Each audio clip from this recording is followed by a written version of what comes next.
Franck Leroy, voilà, ma région, le Grand Est. Bonjour, monsieur Fanichet. Madame Farès, installez-vous, et Thierry Mallet. Alors, je vais présenter chacun et chacune, bien sûr.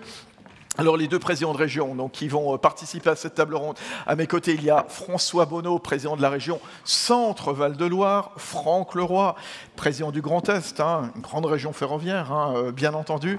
À ses côtés, il y a Iba Farès, qui est présidente du directoire de RATP DEV. C'est une filiale qui déploie des transports en commun ailleurs qu'à Paris, en France, à l'international. Vous répondez à des appels d'offres à Lyon, à Brest, à Angers, à Bayonne, à Caen. On va parler de Caen dans un instant. L'international, Riyad, c'est vous aussi. Raleigh aux États-Unis, Daytona Beach, Toscane. On arrête là la liste, mais c'est énorme. Voilà. Christophe Fanichet, à vos côtés également, c'est le président directeur général de SNCF Voyageurs, et puis Thierry Mallet, président de Transdev, acteur international du transport, puisque en France, je donne quelques chiffres, ce sont 16 000 bus et cars exploités, plus d'1 million de kilomètres chaque jour. Voilà, vous êtes le premier opérateur interurbain et scolaire. Et puis, d'ici 3 quarts d'heure, on aura le plaisir d'accueillir Monsieur le ministre des Transports, Philippe Tabarot, qui est au premier rang, qui viendra justement conclure cette table ronde. Les deux présidents que vous êtes, François Bonneau, Franck Leroy, on va commencer avec vous, Franck Leroy. Racontez-nous ce que vous faites dans vos régions en matière de mobilité, parce que j'ai envie de dire, finalement, sans vous, il n'y a pas grand-chose qui roulerait. Vous, Franck Leroy, dans le Grand Est, grande région du Grand Est, vous êtes engagés tous azimuts, le ferroviaire et la route. Oui, exactement, et c'est une vieille tradition dans le Grand Est. Souvenons-nous que Hubert Haenel, il y a une trentaine d'années, avait créé le concept de TER 200, c'est-à-dire des TER qui circulaient du nord au sud de l'Alsace à 200 km/h, ce qui était unique à l'époque. Et on a persisté dans cette tradition de faire des mobilités un enjeu majeur de différentes manières. On fait du transport transfrontalier avec des trains transfrontaliers qui permettent aujourd'hui à la fois de respecter la réglementation française et allemande. Ce sont 7 lignes transfrontalières.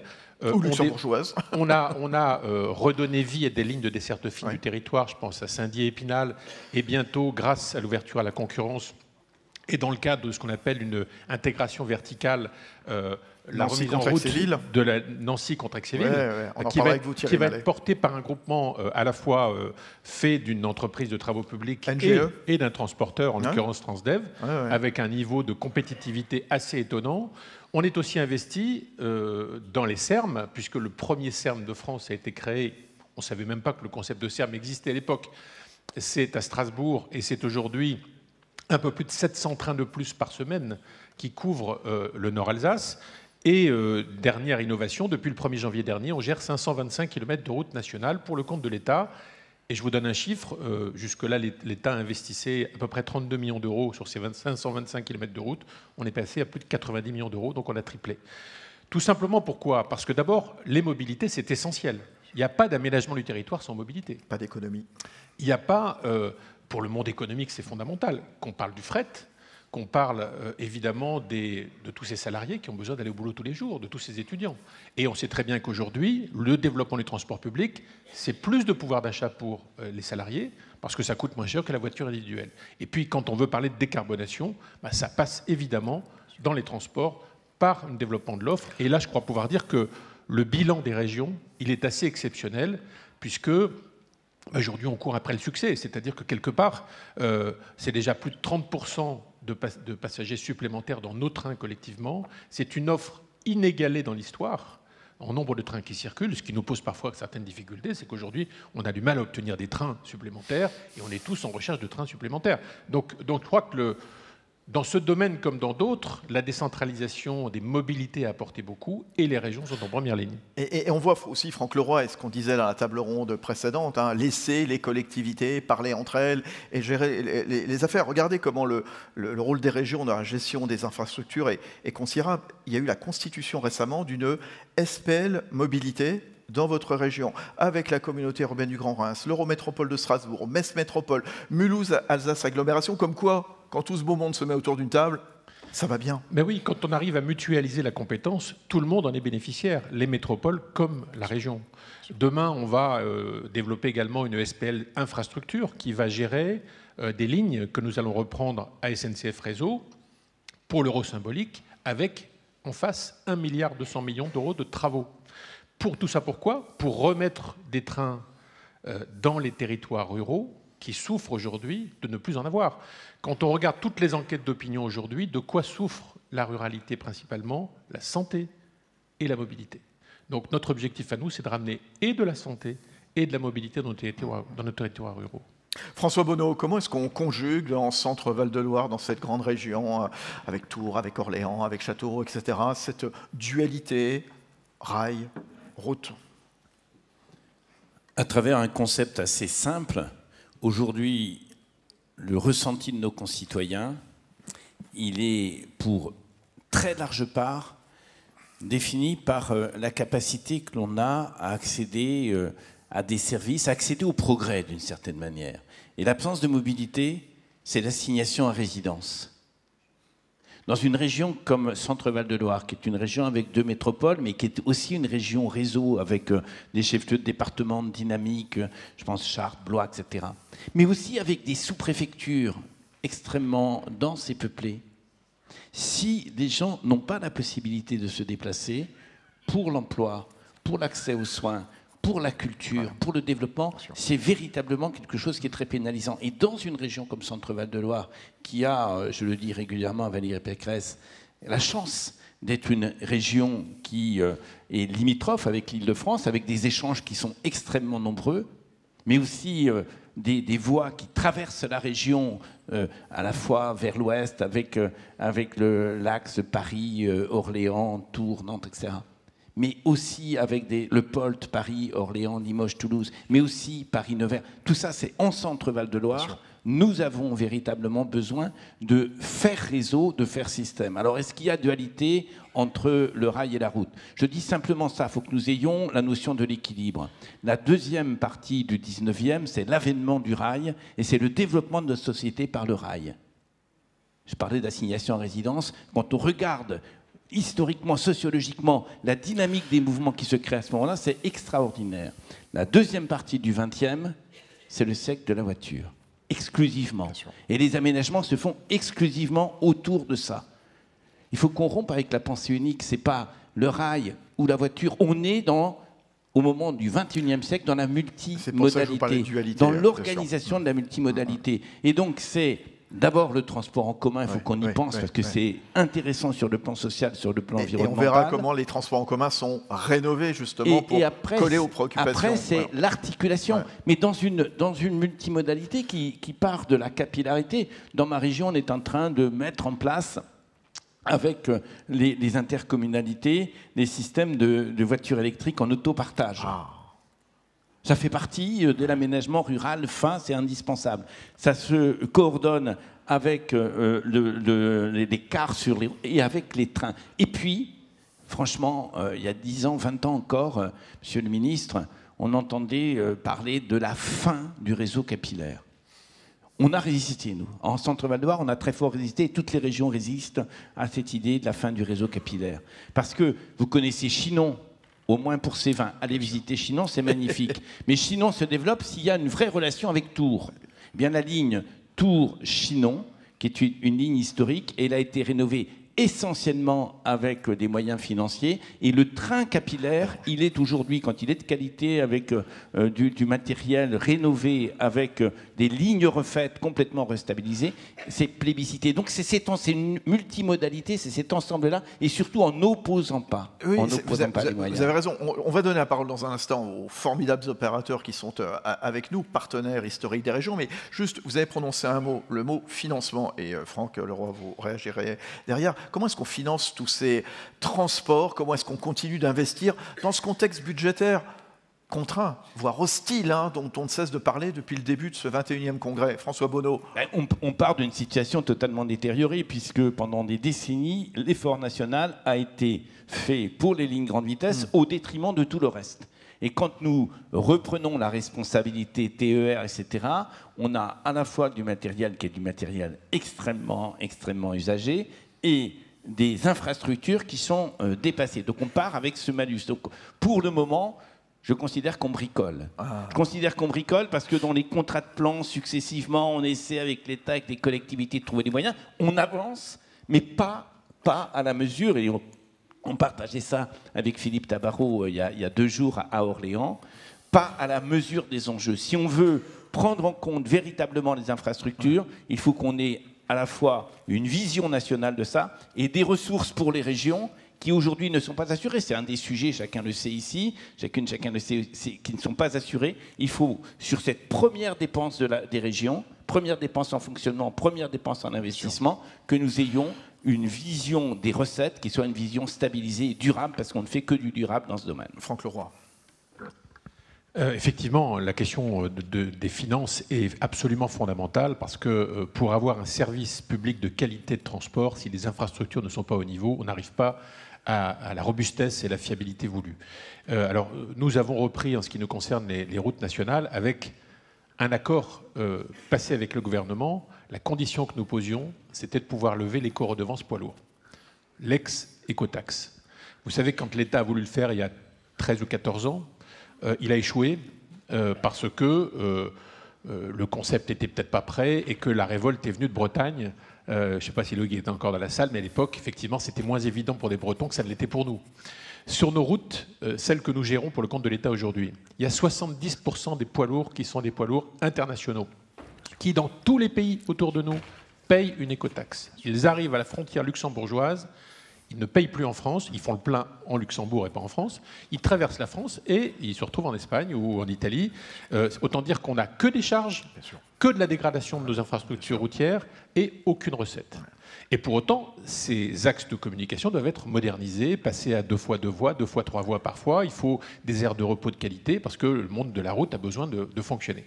Donc on a obtenu l'aide du gouvernement qui, moyennant des amendements qui ont été acceptés, nous ont permis de lever l'éco-redevance poids lourd à partir de 2027, ce qui va nous permettre de faire, sur 10 ans, 1 milliard de travaux sur ces axes. Sur plus de 500 km. Voilà. Et ça, l'État n'est pas capable de le faire. Et ce n'est pas une question de volonté politique. C'est que les blocages...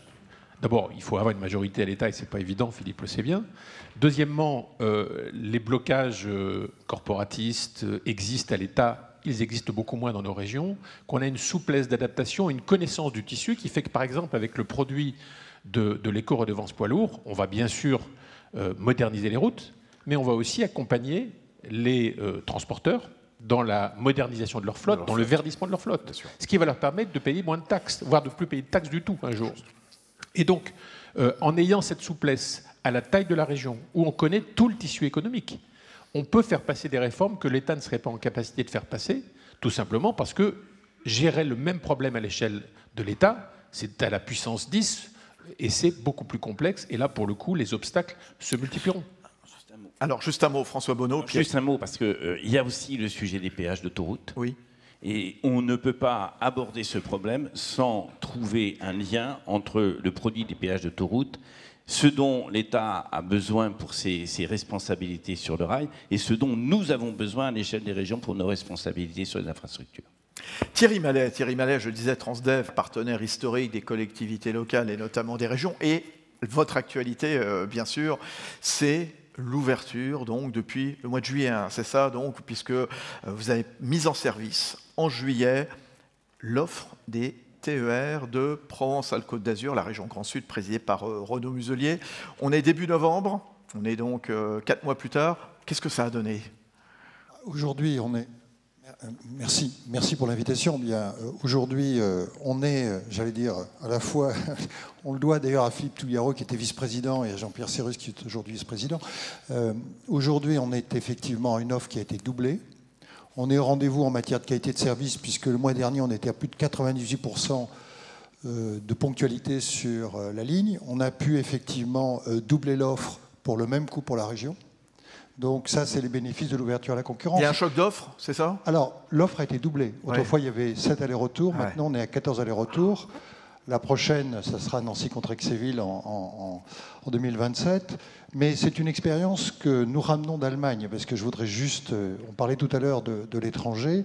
En Allemagne, Transdev participe à l'ouverture à la concurrence depuis maintenant 25 ans. Et ça a permis effectivement de réduire les coûts, d'augmenter l'offre. En Allemagne, la part de marché de Transdev, qui est le premier opérateur privé, parce qu'on est nombreux, on a 10%. Mais avec 10% de part de marché en Allemagne, on a l'équivalent de 3 régions françaises. C'est-à-dire que l'offre ferroviaire en Allemagne est le triple de l'offre ferroviaire française. Je mets de côté la région parisienne. Quand vous regardez les services, Parce que, et du coup, la part des transports en commun en Allemagne est beaucoup plus forte que celle en France, contrairement, alors qu'on le voit comme le pays de la voiture. Ce qui montre qu'effectivement, on peut faire mieux différemment, et que je pense que les Serm sont une vraie priorité en France, hein, puisqu'aujourd'hui, c'est un sujet que j'ai évoqué il y a quelques jours à Orléans dans le cadre des RNTP, mais aujourd'hui, il y a 15 millions de Français en précarité mobilité, qui est un vrai enjeu. Notre première priorité du transport, c'est pas tant la transition énergétique, on la fera, mais c'est l'enjeu de la cohésion sociale. Et d'ailleurs, on a développé à destination des régions et de tous nos interlocuteurs un outil qui s'appelle GeoNexio, qui permet aujourd'hui de comprendre comment les Français vivent, comment ils se déplacent. On a eu l'occasion de le partager avec vous, qui permet de regarder quelles vont être les priorités, comment établir des Serm, où est-ce qu'on met du train, où est-ce qu'on peut mettre du car parce qu'il y a moins de demandes, comment on avance. Et vraiment, je pense qu'il y a une vraie opportunité en France. Le recours à la data, fondamental. À la fois d'utiliser les données, parce que c'est vous, régions, qui déciderez, mais je pense qu'aujourd'hui, il ne faut pas perdre de vue cette priorité de cohésion sociale qui, à mon avis, prioritaire. C'est les régions qui sont en première ligne dessus, parce qu'on est vraiment en dehors des métropoles, on est dans le domaine des périphéries, où très souvent, il n'y a pas de service. C'est souvent les personnes les plus modestes qui habitent là, et on a vraiment la nécessité collectivement de trouver des solutions adaptées à ces territoires-là. Mais Thierry Mallet, ce que disait très justement il y a quelques instants François Bonneau à la tête de Centre Val-de-Loire, il y a eu le 19e siècle le tout ferroviaire, le 20e siècle le tout automobile, le 21e siècle sera le règne finalement de cette dualité. Tout ne peut pas se faire par le rail, d'où le déploiement de cars également. Il y a une expérience que vous menez en Nouvelle-Aquitaine qui est vraiment exemplaire. Moi, je pense que l'avantage du numérique aujourd'hui, c'est que ça rend possible du vrai multimodal. Oui. Parce qu'on peut accéder à des offres qui vont combiner un peu de voiture, du parc relais, du car, du train, du métro. Donc ça, c'est possible aujourd'hui et c'est une vraie révolution. Avant, c'était trop compliqué, mais maintenant, on peut faire accéder. Alors, il faut être vigilant parce que tout le monde n'a pas l'agilité numérique nécessaire. Mais par conséquent, aujourd'hui, effectivement, c'est multimodalité. Et vous évoquiez l'expérience Créon-Bordeaux, qui est un partenariat entre la métropole de Bordeaux, la région et le département de la Gironde.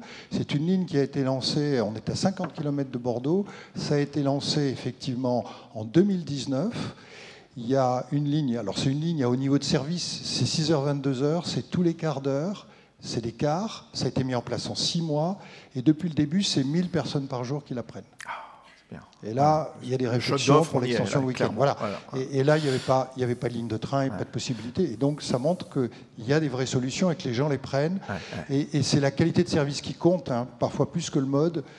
C'est la fréquence, c'est la ponctualité qui sont des éléments essentiels pour que ça puisse remplacer la voiture de manière quasi aveugle. Bien sûr. Iba Farès, à la tête de RATP Dev, cette ouverture à la concurrence dont on parlait il y a quelques instants avec Thierry Mallet, le patron de Transdev, vous aussi, vous allez en profiter. Parlez-nous de ce qui va se passer à Caen.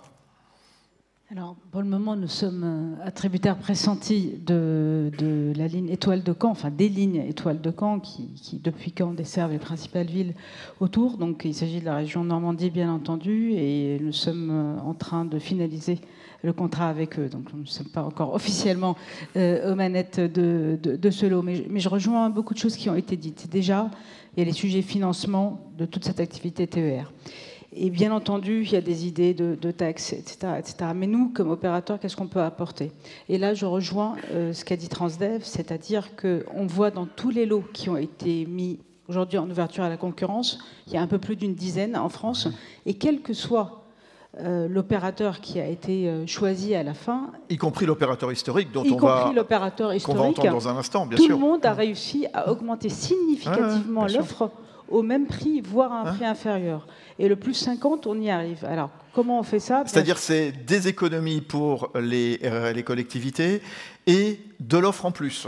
C'est tout bénef, quoi. Exactement. Et surtout, c'est tout bénef, non parce qu'on augmente juste le nombre de trains, enfin le nombre de dessertes, pardon, mais c'est parce que ça augmente la fréquentation. C'est-à-dire, je rejoins ce qui a été dit, c'est que les gens, ils veulent, sur les heures de pointe, sur les heures creuses, mais aussi sur des horaires plus élargis, d'avoir un vrai service. Et ce choc d'offres, ça fait que ça rend le car express, le TER, les deux combinés, la voiture plus le TER, etc., beaucoup plus attractif et ça fait que la fréquentation augmente. Quand la fréquentation augmente, ça fait des recettes directes additionnelles, mais ça fait aussi des recettes indirectes parce qu'on paie des péages et ces péages financent les infrastructures. Vous voyez, vous avez deux types d'apports. Tout ça est très vertueux. Et ça, c'est à notre main. Ça, c'est à notre main, les personnes présentes ici. C'est-à-dire, on n'a pas besoin de réglementation européenne nouvelle, on n'a pas besoin de nouvelles lois, etc. C'est entre nos mains. Et c'est ce que nous essayons de faire. Et c'est ce que nous faisons, je pense, quel que soit l'opérateur. Donc nous, on prend le parti de se dire que il y a quand même, quand il y a du volume, le rail reste essentiel. C'est-à-dire, il faut une desserte rail, mais il faut vraiment travailler le premier et dernier kilomètre. Kilomètre peut être au pluriel. Et du coup, il faut cette complémentarité entre des dessertes par bus, par car, mais aussi haute fréquence, c'est-à-dire que ça soit bien rythmé, et un TER qui présente une attractivité, donc des services additionnels, une facilité, une régularité, et qui se rapproche de plus en plus d'un service urbain. Et un verdissement des flottes aussi, nécessairement, on y reviendra dans un instant. Ça, on y arrivera dans le temps, mais même sans ça. Les régions, c'est des partenaires faciles pour travailler avec les régions, sont des acteurs stables qui sont sur le long terme. C'est agréable de travailler avec des régions, Iba Fares? Alors nous, on travaille avec l'ensemble des collectivités, donc on travaille avec des métropoles, on travaille avec des municipalités, on travaille avec des régions, on travaille beaucoup sur l'interurbain, par exemple en Centre-Val de Loire, on travaille sur de l'urbain sur le Grand Est, on travaille avec les régions sur le TER aujourd'hui, et effectivement, c'est des partenaires qui sont vraiment sur ce temps long, cette planification. On voit même l'ouverture à la concurrence, elle est vraiment prise de façon très séquentielle, assez réfléchie, lot après lot, avec des plans à 10 ans et avec des stratégies vraiment discutées en sourcing avec l'ensemble des opérateurs. Donc effectivement, c'est des partenaires de confiance, fiables et qui s'inscrivent dans le long terme comme nous.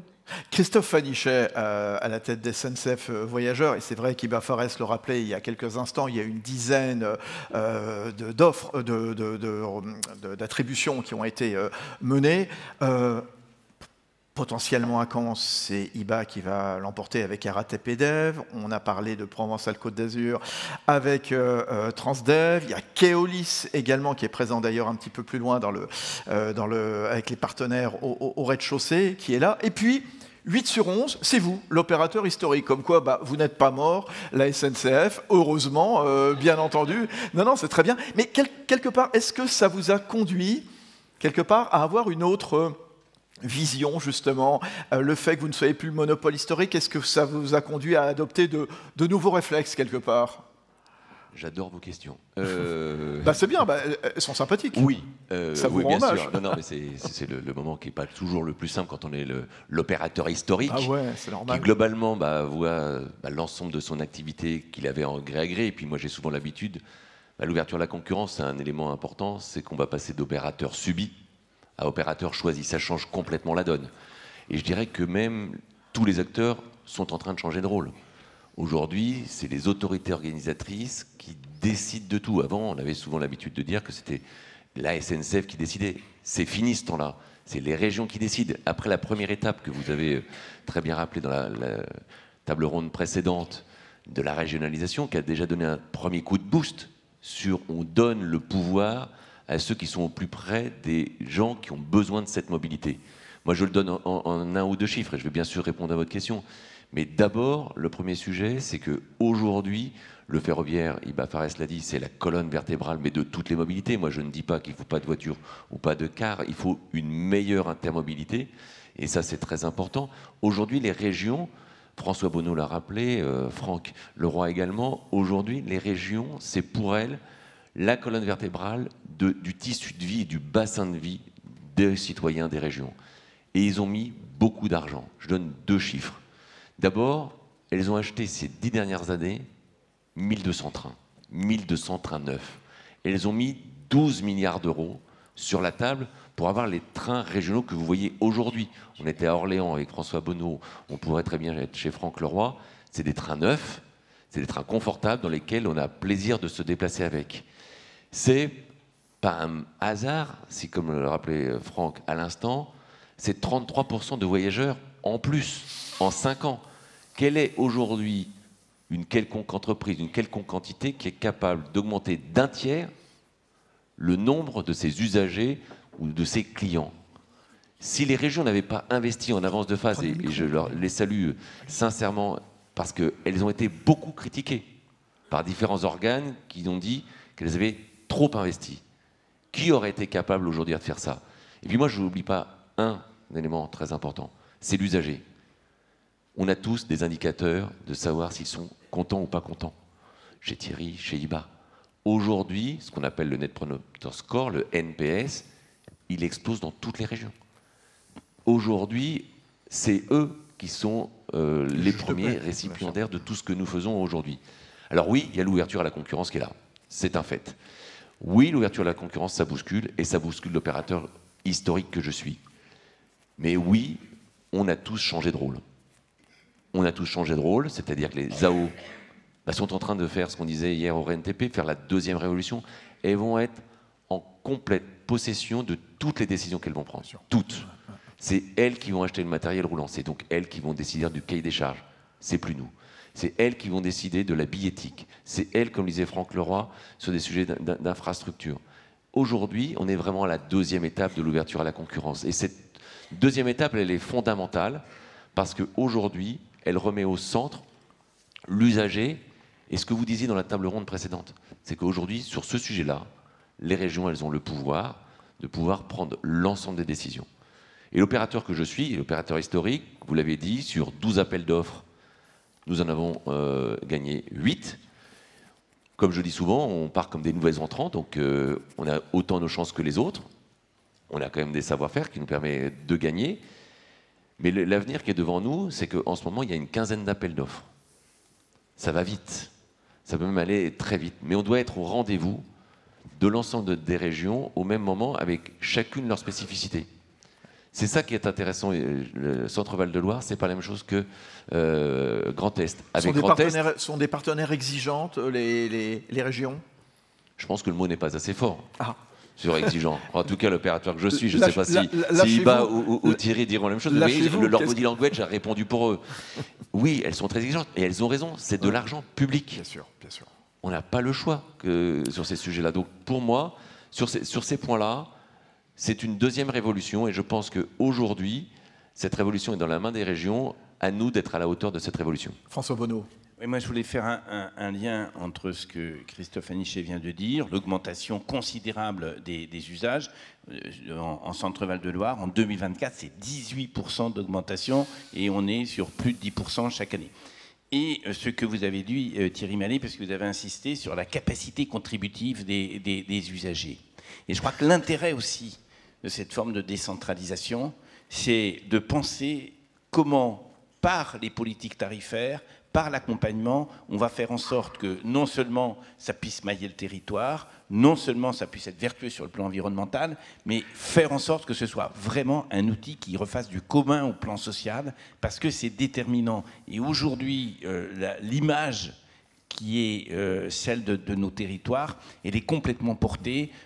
Nous, on a mis en place, parce qu'on avait des jeunes qui ne bougeaient pas beaucoup le week-end, etc. Il y avait Paris, il n'y allait pas. On a mis en place la gratuité le week-end pour les jeunes entre 15 et 25 ans. On a un usage qui est considérable. On a 22 000 jeunes qui ne bougeaient pas avant et qui prennent le train. Ça leur donne l'habitude du train et ça recrée véritablement de l'égalité. Encore un mot, puisqu'on va faire monter dans un instant le ministre Philippe Tabarot qui va conclure cette table ronde. Il nous reste 5 minutes, tous les 5. On a parlé évidemment des contraintes budgétaires qui sont ce qu'elles sont en ce moment, c'est-à-dire très difficiles. L'ambition écologique, la transition environnementale, qui coûte cher, bien entendu, dans tous les secteurs de l'économie. Comment est-ce qu'on concilie l'un et l'autre? Qu'est-ce que vous faites, justement, l'un et l'autre, qu'on soit opérateur comme vous, Transdev, SNCF ou RATP, et puis vous, les régions? Allez, tour de table. Allez-y, Thierry Mallet, je vous en prie. Démarrez. De fait, la priorité, c'est la cohésion sociale. Il ne faut pas se tromper. Et en faisant ça, on fait de la mobilité partagée, que ce soit du covoiturage, des voitures en libre-service, et donc, on fait la transition on écologique. Voilà. Et donc, elle vient naturellement parce que les nouveaux outils sont de moins en moins consommateurs d'énergie. Les bus sont électriques, les cars commencent à devenir électriques. Les transports scolaires, notamment au centre Val-de-Loire, on a fait du rétrofit de cars. On est parti de cars diesel qu'on a transformé en car électrique pour que ce soit au moindre coût, parce qu'on n'a pas besoin de beaucoup de kilomètres, et donc c'est faisable sur ces cars-là. Donc il y a plein de solutions locales, astucieuses, qui permettent de chercher de l'économie et de l'efficacité et de faire ça à un coût raisonnable, parce que l'enjeu, c'est qu'on passe à l'échelle, qu'on n'ait pas des solutions qui ne passent pas à l'échelle, et ça, c'est une grande priorité en matière de transition énergétique. Christophe Fanichet, SNCF Voyageurs. 2 mots. Premier mot, c'est que on pourrait penser que le mode ferroviaire est le mode, je dirais, le moins carboné. C'est vrai, mais il y a encore du boulot. Et le travail qu'on fait aux côtés des régions, c'est comment on décarbone, en particulier le mode diesel. Je pense à ce que nous faisons ensemble sur le biocarburant. Un petit clin d'œil sur le sujet de la fiscalité, monsieur le ministre. Le biocarburant, les trains hybrides, l'hydrogène. Donc oui, il y a des potentiels énormes pour continuer ces sujets-là. Et c'est en partenariat avec les régions. Le deuxième sujet, n'oublions pas les derniers kilomètres, comme l'indiquait à l'instant Iba Fares. Aujourd'hui, les derniers kilomètres, c'est aussi des innovations. Et aujourd'hui, il y a peu de constructeurs qui seuls décident de proposer des nouvelles solutions pour ces derniers kilomètres. Et nous, au sein du groupe SNCF, notre objectif, avec nos 3 produits, Teli, Drezy, Flexi, c'est de justement continuer cette transition écologique, parce que c'est sur batterie, et puis c'est du transport en commun. Et là, c'est là-dessus la bonne réponse à mon sens. Iba Fares, RATP Dev. Nous, on mise sur 2 choses. Un, faire venir les gens vers le transport, c'est déjà une solution en soi, parce qu'on sait que même si on compare par rapport aux véhicules électriques, il n'y a pas photo en matière de consommation d'émissions de CO2 entre un train et une voiture électrique. C'est-à-dire le rapport est assez important, c'est de 1 à 20. Donc ça, c'est première chose, donc tout ce que j'ai développé sur la fréquentation. Mais deuxième chose, nous, on travaille énormément sur toutes les datas aujourd'hui très disponibles, et sur l'infra, et surtout sur tous les nouveaux trains qui sont beaucoup plus intelligents que par le passé. Et en travaillant sur ces datas, on fait bien sûr beaucoup de choses au niveau de la maintenance. Donc on a commencé comme ça, nos cas d'usage, en travaillant sur la maintenance prédictive, comment on peut mieux gérer la maintenance de façon plus efficace. Et on est très vite arrivé à des cas d'usage sur la consommation d'énergie que nous maîtrisons. Donc dans nos processus opérationnels, on peut à chaque étape clé diminuer de 10%, de 5%, etc.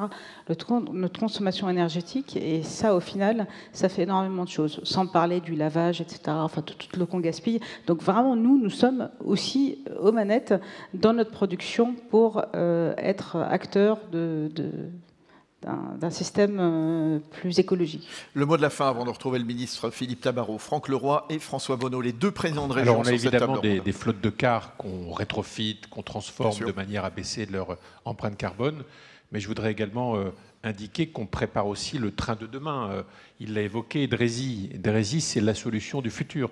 Ce sont des trains légers sur batterie qui demain vont aller à la reconquête. Ça va être les Michelin du 21e siècle. Oui, bien sûr, c'est-à-dire qu'on va revoir des trains dans nos ruralités grâce au travail qu'on va faire sur les infrastructures, mais grâce aussi au fait que de nouveaux trains sont en train d'arriver. Plus légers, sur batterie, qui consomment moins. Des trains qui ont un look absolument génial, qui vont séduire la clientèle des plus jeunes aux plus âgés, et qui vont permettre justement de substituer à des transports aujourd'hui, par la force des choses, thermiques, souvent les voitures individuelles, un transport vertueux, et ça c'est extrêmement important. Et je voudrais adresser un mot à Philippe Tabarot avant qu'il ne prenne la parole, le remercier pour Ambition France Transport. C'est la première fois que tous les acteurs des transports sont consultés, peuvent se projeter, et c'est riche d'enseignements. Le COI va poursuivre le travail. Philippe le sait bien, puisqu'une opération a été menée pour que le COI continue le travail. Mais c'est la première fois qu'on voit enfin des solutions apparaître sur la mobilité et sur le financement des infrastructures. Et ça, c'est extrêmement important. C'est presque historique, parce que jusqu'ici, il y avait cette impasse que Philippe voyait arriver. Il a été vice-président des transports dans sa région. Il sait qu'on était arrivé au bout de l'exercice et qu'il fallait donc ouvrir des perspectives. Et je pense qu'on peut maintenant construire quelque chose d'ambitieux. François Bonneau. En convergence très forte avec ce que tu viens de dire, Franck. Un, c'est dans l'hyper-proximité, le véhicule en autopartage électrique, etc., parce que ça, c'est vertueux. 2, le rétrofit. Et le rétrofit, on peut vraiment, avec du matériel existant et en rétrofitant, faire des choses extrêmement intéressantes. Et on est engagé sur la région très fortement, notamment dans le transport scolaire. Et 3, en effet, il faut que SNCF pense, et les constructeurs pensent, une autre étape de la mobilité sur le rail. On a trop longtemps conçu uniquement les gros trains lourds, etc., avec des infras qu'on ne peut pas faire passer partout. Il faut le train léger avec des infrastructures qui seront légères et donc une capacité de capillaire beaucoup plus grande. Restez avec nous, on va accueillir Philippe Tabarot, s'il vous plaît, Monsieur le ministre des Transports, qu'on applaudit.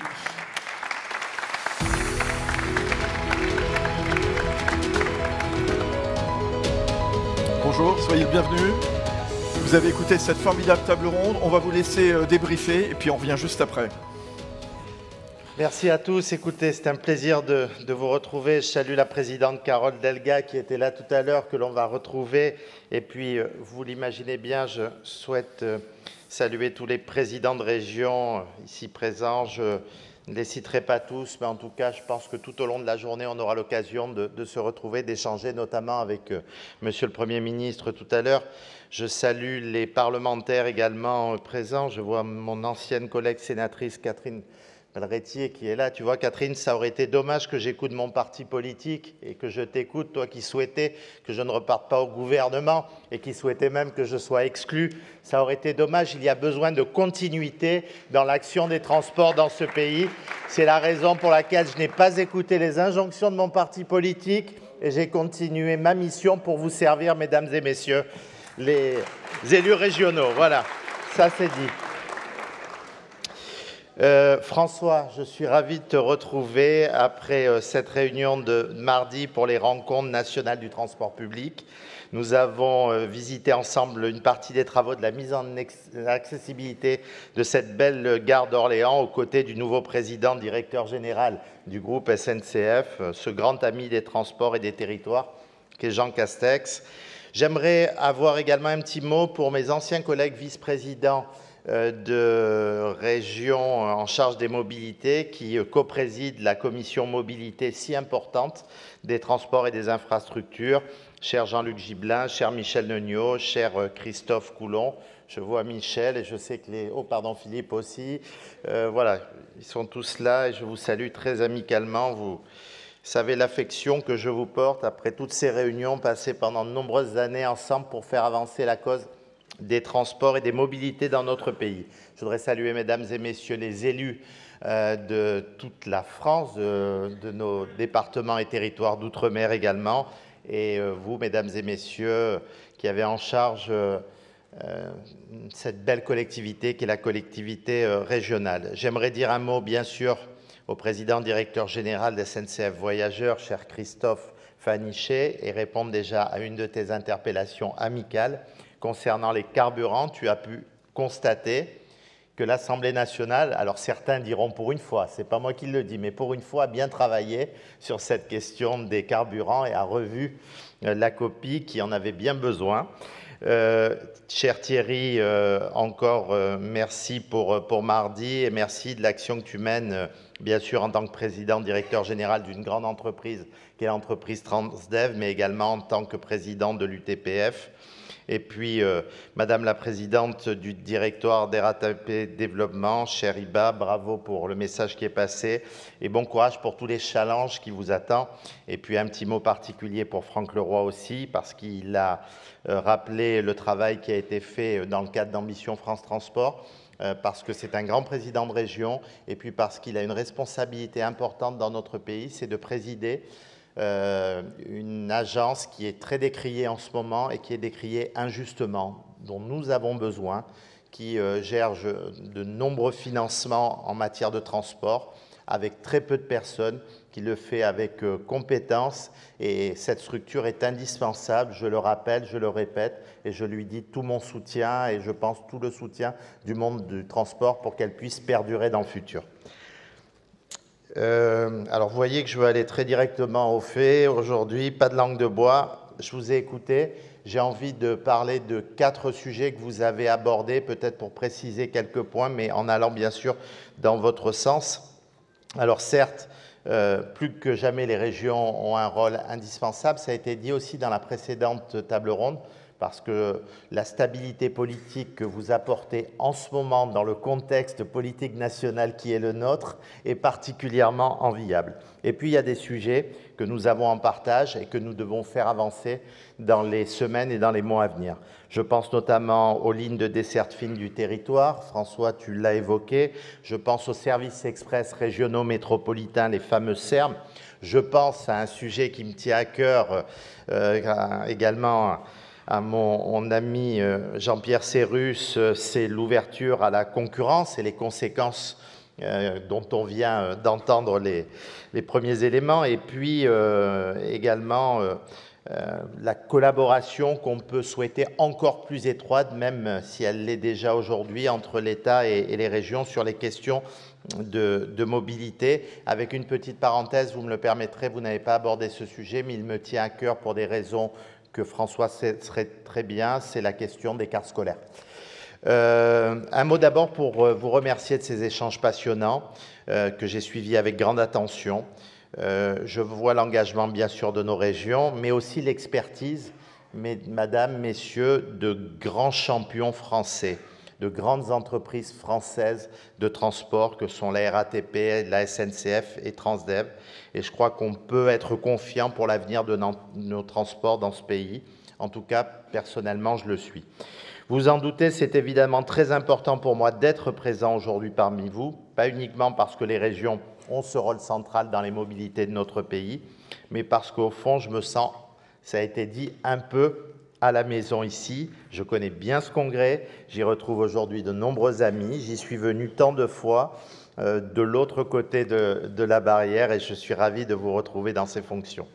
J'ai été, vous le savez, ça a été dit avant Jean-Pierre, 6 ans vice-président de la région Sud Provençale-Côte d'Azur. Alors, je ne vais pas vous dire que c'est la plus belle région de France, toutes le sont tout autant, mais c'est vrai que ce passage en charge des mobilités dans ma région m'a particulièrement marqué.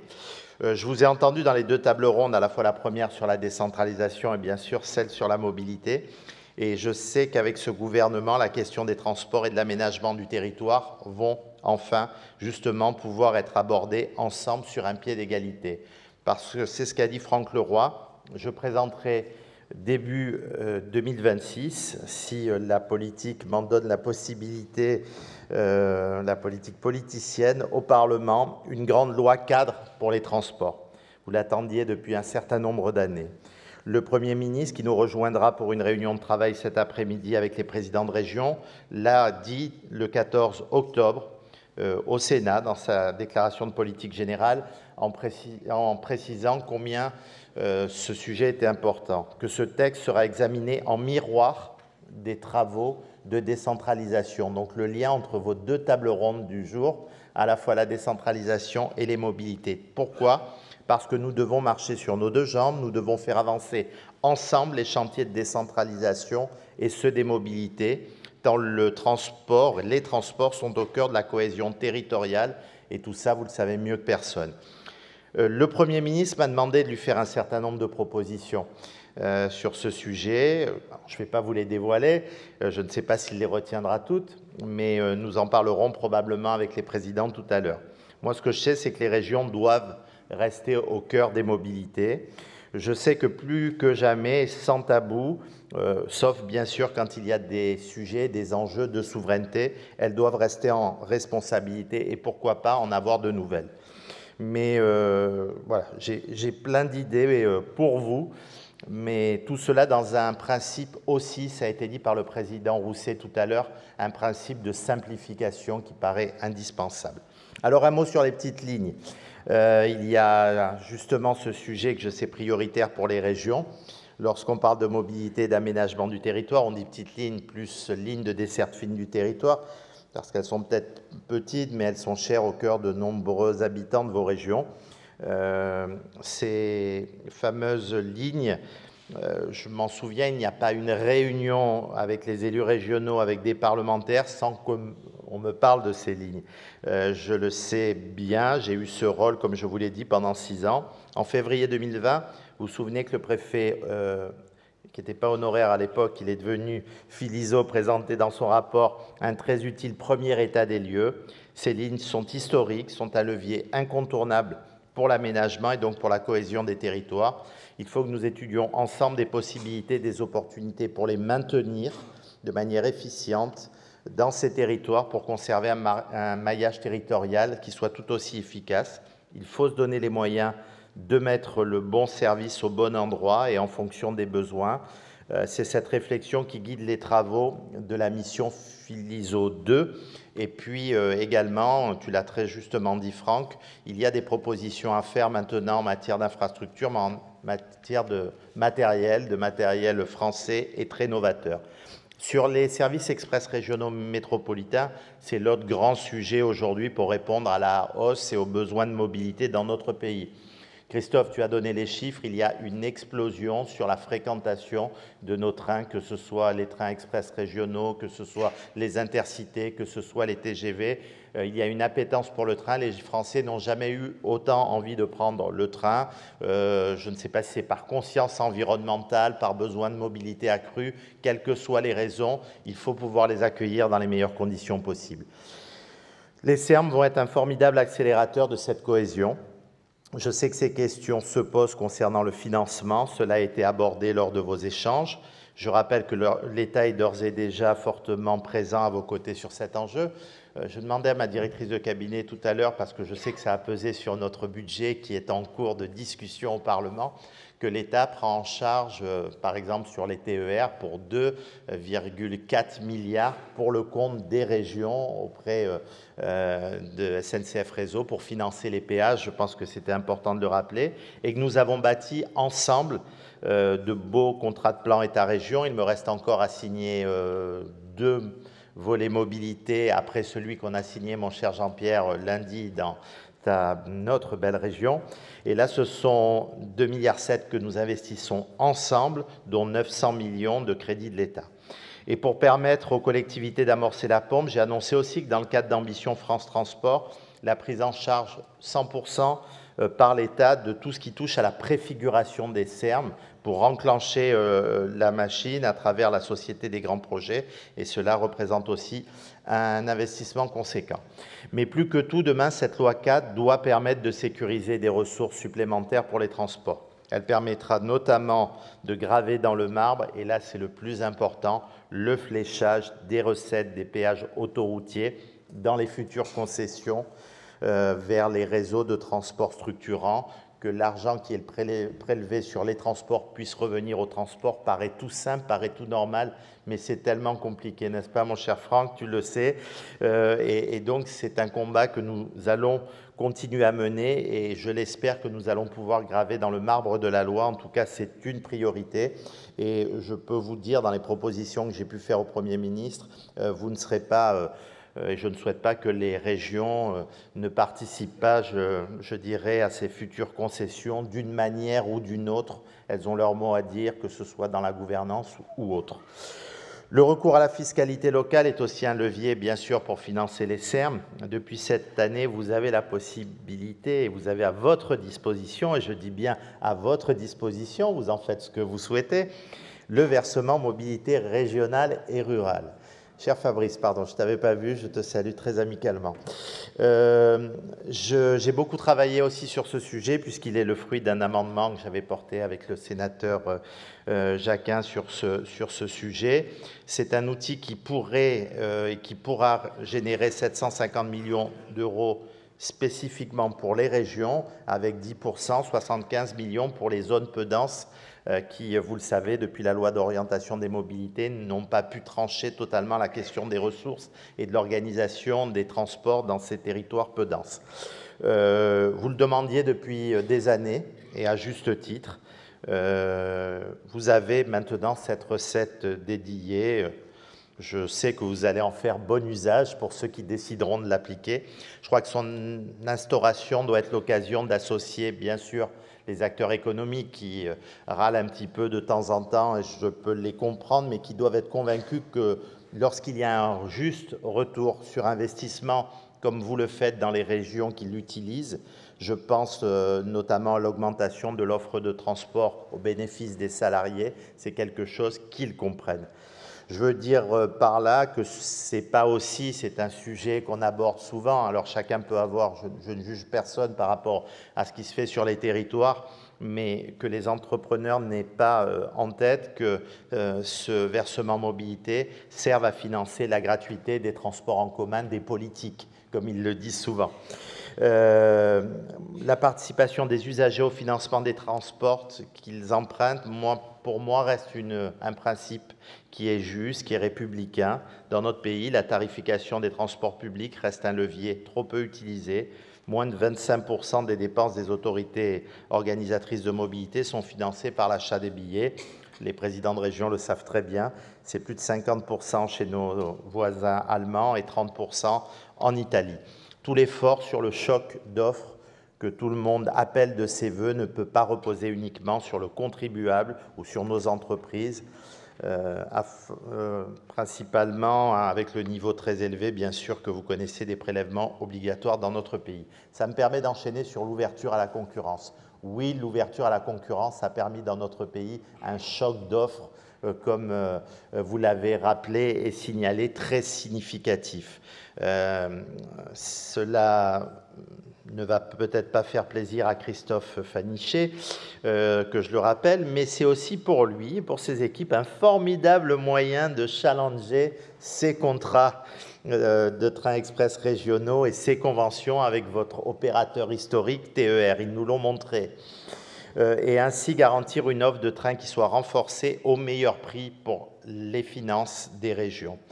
Alors, vous l'avez également dit, en région Provence-Alpes-Côte d'Azur, cher Jean-Pierre, à jamais les premiers, j'avais initié, je vois qu'il y a quelques supporters voilà, oui, quelques supporters de la région et quelques supporters peut-être de l'Olympique de Marseille. Attention, on est en région hostile ici, je vous le rappelle, puisque nous ne sommes plus les seuls à avoir gagné cette magnifique Ligue des Champions, et on félicite nos amis parisiens également pour cette victoire l'an dernier. Ça va être plus dur cette année, j'ai l'impression, avec tous les blessés. Bref, c'est un autre sujet.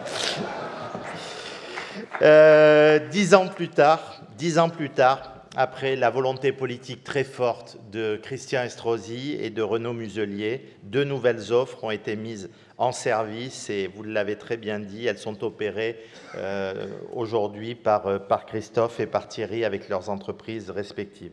Avec à la clé une augmentation significative de trains qui circulent, on passe du simple au double, notamment entre Marseille et Nice, sans modifier la contribution financière de la région. C'est important de le dire, voilà l'intérêt de l'ouverture à la concurrence. Mais on le sait, ça représente sur le terrain un défi, une révolution, des habitudes, un mode de fonctionnement différent. Et puis il y a un chantier, les amis, qu'on doit mener ensemble. Je ne suis pas satisfait, je sais que c'est le cas pour vous aujourd'hui aussi, et surtout c'est un problème pour nos usagers qui concerne la question de la billettique. Bien sûr, elle est impactée par l'arrivée des différents acteurs. On doit prendre ensemble une initiative dans le cadre d'un projet de titre unique. Nous avons pour ambition de garantir une expérience qui soit une expérience sans couture, de bout en bout pour l'usager. Nous devons clarifier les principes commerciaux pour simplifier la vente des titres TGV par région. Autre défi également de l'ouverture à la concurrence, celui de la sûreté dans nos transports. Nous avons un service de qualité en France avec plus de 3000 agents de la SUGE qui remplissent un engagement, une mission difficile. Il faut les protéger, il faut permettre à tous ceux qui le souhaitent d'emprunter dans les meilleures conditions possibles en transport en commun sur tous les territoires. Vous savez que j'ai porté une loi sur la sûreté dans les transports. À l'époque, comme sénateur, j'ai pu la faire voter enfin en tant que ministre. J'attends toujours les différents décrets d'application. J'ouvre une petite parenthèse, vous avez parlé de simplification. L'idée de cette loi, je l'ai eue il y a 4 ans, avant de pouvoir la faire inscrire au Parlement, avant de pouvoir la faire voter, avant de pouvoir passer toutes les étapes en attente de la censure du Conseil constitutionnel, parce que les mêmes qui aujourd'hui font des pétitions contre les agressions de certaines femmes dans les transports en commun sont les mêmes qui ont voté contre les dispositions que je prenais à l'époque Et quand je disais qu'il ne fallait pas que certaines femmes, à certaines heures de la journée et sur certains territoires, soient assignées à résidence parce qu'elles ne pouvaient pas prendre les transports en commun dans des conditions de sécurité optimum. Donc ça, il faut le rappeler, c'est difficile de porter des lois dans notre pays. Il faut simplifier les choses et en tout cas, bientôt, les décrets en fin d'application avec les caméras piétons, avec la possibilité pour les agents de police ferroviaire d'aller sur un périmètre plus large, d'opérer des palpations, etc., va être définitivement dans le droit français et avec des décrets d'application qui permettront aux agents de pouvoir posséder, certes, ils ont déjà des armes létales, mais des armes non létales comme les tasers, qui sont aussi des moyens d'intervention efficaces. Nous devons veiller à ce que cette ouverture à la concurrence ne vienne pas morceler, compliquer le travail également de ces agents. J'ai un certain nombre d'idées sur la question. Vous l'avez évoqué aussi, la commande du matériel, le matériel. Travaillons ensemble pour ces commandes de matériel par des commandes groupées. Vous le faites ponctuellement aussi, mais quand on voit qu'on a autant de retard sur la livraison du matériel qui ne sont pas de votre fait parce que vous faites vos commandes en temps et en heure, mais que nos constructeurs, qu'ils soient français ou étrangers, ne s'en sortent pas, essayons de leur donner les moyens de tenir leurs engagements et que les délais soient enfin tenus, parce que c'est vers vous que se retournent ensuite les usagers en cas de retard. Et vous savez, les présidents de région, de quoi je parle, et toi aussi, cher Thierry, avec l'attente du matériel pour la fameuse ligne Marseille-Nice, la deuxième partie du matériel. Un petit mot avant de conclure, j'ai déjà été trop long, mais c'est un sujet qui me passionne, comme vous le voyez, je suis tellement heureux d'être avec vous, sur le transport scolaire. Je mène un combat qui me tient à cœur, celui du renforcement de la sécurité du transport scolaire, dont vous êtes les autorités organisatrices. Il y a un petit peu plus de 10 mois, Johanna, une jeune lycéenne, décédée dans un dramatique accident de car scolaire dont le chauffeur était positif aux stupéfiants. Avec François, nous nous étions rendus sur les lieux de ce terrible drame qui, je le sais, François, nous a marqués à jamais.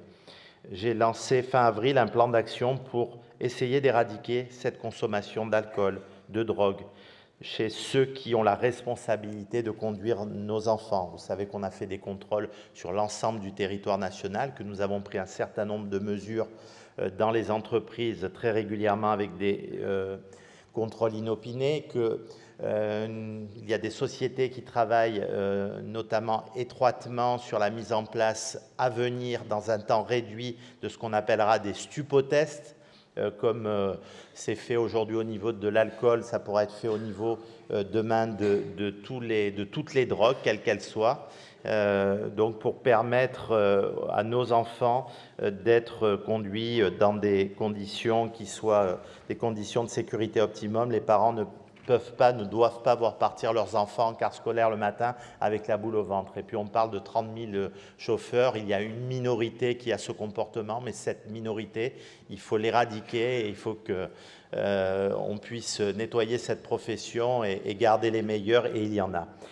Je sais que la plupart des régions travaillent à ça, en lien étroit avec la FNTV, et il faut continuer cette dynamique. Voilà, mes chers amis. En conclusion, j'aimerais vous dire que c'est tout le sens du comité État-région des mobilités que je vous ai proposé de mettre en place avec Région de France. Alors certains ont pu avoir des interrogations sur cette initiative. Moi, je veux simplement vous dire que cette démarche s'inscrit dans un esprit de coordination entre nous, de coopération, et bien évidemment dans le respect du principe d'une AOM de plein exercice. Je souhaite permettre aux régions qui le souhaitent d'avoir cet espace de dialogue transparent, régulier, en confiance avec l'État sur tous les grands enjeux de mobilité que nous partageons. Ce comité doit faire vivre l'esprit dont tu as parlé, Franck, de la conférence Ambition France Transport, au sein de laquelle les régions se sont impliquées et se sont impliquées de manière remarquable. Tous ensemble sur un sujet au cœur de la vie des Français, un sujet transpartisan qui doit nous réunir, les mobilités. Je crois profondément que ce dont a besoin le secteur du transport, c'est ce que les Français attendent de nous. Et puis je reprendrai 2 mots sur la précédente table ronde du président Simeoni: espoir, confiance. Et moi, dans ce contexte politique si compliqué et avec ce que j'entends, je dirais surtout longue vie aux régions. Merci beaucoup.